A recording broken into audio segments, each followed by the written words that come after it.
Pinalaya mo sa aking nakaraan, siya'y lumiwanag sa puso kong madilim.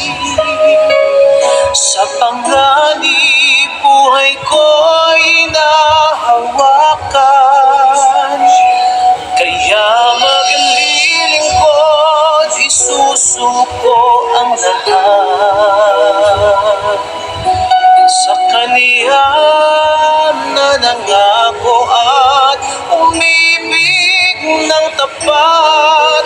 Susunod ano bang maging kalagayan, mabubuhay sa Kaniyang kalooban.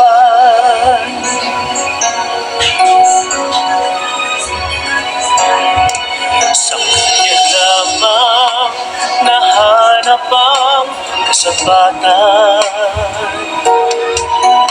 sa piling niya'y puno ng ligaya.